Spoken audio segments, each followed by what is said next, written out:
ఇప్పుడు కల్వ సుజాత లాంటి వాళ్ళు మాట్లాడారు గతంలో. అసలు మీకు అంటే ఒక విషయం చెప్పాలా అండి, హ్మ్. కల్వ సుజాత పేరు తీసిండ్రు కదా, హ్మ్. ఆమె ఒక కార్పొరేషన్ చైర్మన్. ఇప్పుడు హ్మ్. ఈ రోజు కాంగ్రెస్ జెండా వేసుకొని హ్మ్. ఆమె అక్కడికి రావాల్సిన అవసరం ఏముందండి? హ్మ్. దుష్బా అసలు ఎట్లా అంటే నోటికి చెప్పరాని మాటలు మాట్లాడింది మహిళా నాయకురాళ్ళందరినీ. హ్మ్.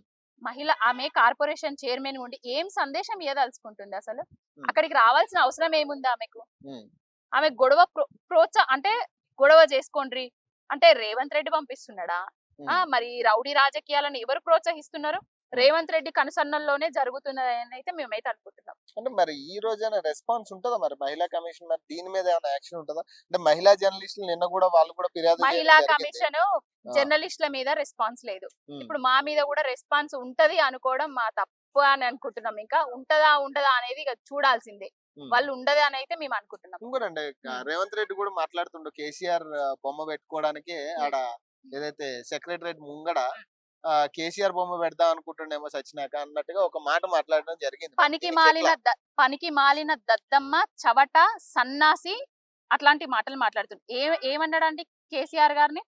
వాళ్ళ అయ్య చచ్చిపోతే ఆడ హ్మ్. బొమ్మ పెట్టడానికి ఒక ఇంట్లో చావు కోరుకుంటావా నువ్వు? రాష్ట్రానికి ముఖ్యమంత్రివి నువ్వు. హ్మ్. రాష్ట్రం సుభిక్షంగా ఉండాలని చూడాలి. ప్రతిపక్ష నాయకులనైనా నీ అధికార పక్షంలో ఉన్నడైనా చల్లగా చూడాలి. హ్మ్. అట్లా వివక్ష చూపించద్దు.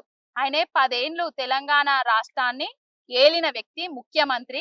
ఆ హ్మ్. 14 ఏండ్లు పోరాటం చేసి తెలంగాణను తీసుకొచ్చిండు. ఆయన పట్టుకొని ఆయన చావును కోరుకుంటూ అసలు మేము ఇందిరాగాంధీ ఫోటో, రాజీవ్ గాంధీ స్టాచ్యూ వద్దు, అవును. తెలంగాణ తల్లి విగ్రహం పెట్టమంటే డైవర్షన్ పాలిటిక్స్ హ్మ్. కేసీఆర్ పెడదాం అనుకుంటున్నారని ప్రజలను తప్పుదో పట్టియడానికే.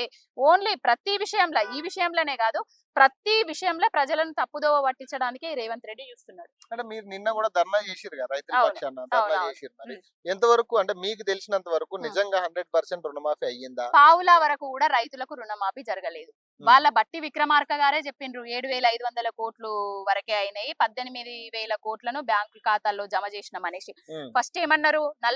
40,000 పైచిలుకు కోట్లు కావాలి రుణమాఫీకి అని అవును. చెప్పిండ్రు. అవును. తర్వాత దాన్ని 31,000 కుదించిండ్రు. అవును. తర్వాత బడ్జెట్ లో 26,000 కోట్లను విడుదల చేస్తానమని చెప్పిండ్రు. 18 కోట్లే విడుదల చేసిండ్రు. హ్మ్. మీకు కావాలంటే ఎంతమంది రైతులుగా వాళ్ళు శ్వేతపత్రం విడుదల చేయాలి కదా, హ్మ్. శ్వేతపత్రం ఎందుకు విడుదల చేస్తలేరు?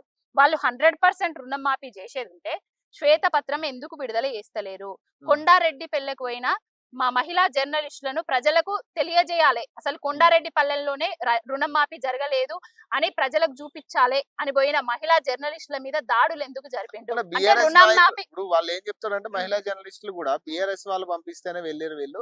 బీఆర్ఎస్ కోవట్లు వీళ్ళందరూ అని చెప్పి వాళ్ళు ప్రధానంగా చెప్పేది అదే. ఇప్పుడు ప్రతి విషయంలో హ్మ్. ఏ జర్నలిస్ట్ సోదరునైనా బీఆర్ఎస్ కు అనుకూలంగా మాట్లాడితే వాళ్ళు బీఆర్ఎస్ పార్టీ పంపించారు, వాళ్ళు కోవర్టులు అనేసి వాళ్ళ మీద బురద జల్లుతారు, వాళ్ళ మీద ఒక నెపం నెడుతున్నారు.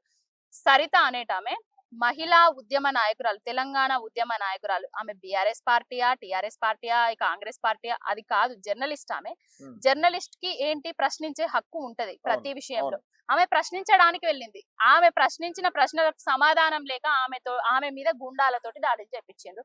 ఇంకో మహిళా సోదరి విజయారెడ్డి మీద SC/ST కేసు బుక్ చేసిండ్రంట. ఇది హ్మ్. అంటే భయపెట్టి బ్రతిమిలాడాలే, భయపెట్టాలే, నయానా భయాననో ప్రశ్నించే గొంతులను ముయ్యాలే.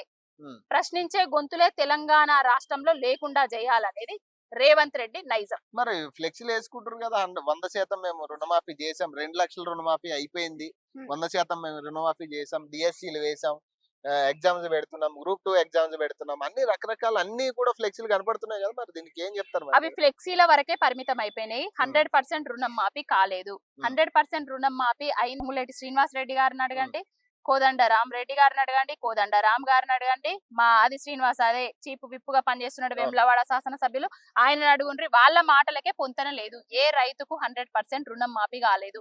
ఒక ఊరిలో 100 మంది రైతులుంటే అందులో 50 మంది రైతులకు కూడా రుణం మాఫీ జరగలేదు. మీరు ఊర్లలోకి వచ్చి రైతులను అడగండి. ప్రతి రైతు కెనారే బ్యాంకుల దగ్గర, ఆంధ్ర బ్యాంకుల దగ్గర ఆత్మహత్యలు చేసుకుంటున్న వాళ్ళు రైతులు కదా రుణమాఫీ కాలేదని? హ్మ్. ధర్నాలు చేస్తున్న వాళ్ళందరూ రైతులు కదా రుణమాఫీ కాలేదని? హ్మ్. బ్యాంకులలో పడిగాపులు కాస్తూ నిన్న చచ్చిపోయిన రైతు రుణమాఫీ కాలేదని అనే రైతు కాదా? హ్మ్. అసలు ఏం మాట్లాడుతున్నారు మరి వీళ్ళు? ఇవన్నీ పట్టించుకుంటారా మరి కాంగ్రెస్ వాళ్ళు? కాంగ్రెస్ వాళ్ళు ఇవేవి పట్టాయండి వాళ్ళకు. హ్మ్. ఓన్లీ వాళ్ళు దోచుకోవడం పనిలో బిజీగా ఉన్నారు. ఇస్కల్ మాఫియా, ఆ మాఫియా, ఈ మాఫియా, బూడిద మాఫియా వీటిలలో బిజీగా ఉన్నారు. 10 సంవత్సరాల నుంచి ఆవురు అంటూ ఉన్నారు. వాళ్ళు ఆస్తులు సంపాదించుకోవడంలో బిజీగా ఉన్నారు. ప్రజల తరపున ప్రజల కోసం పరిపాలించే ఆలోచన వాళ్ళకైతే లేదు.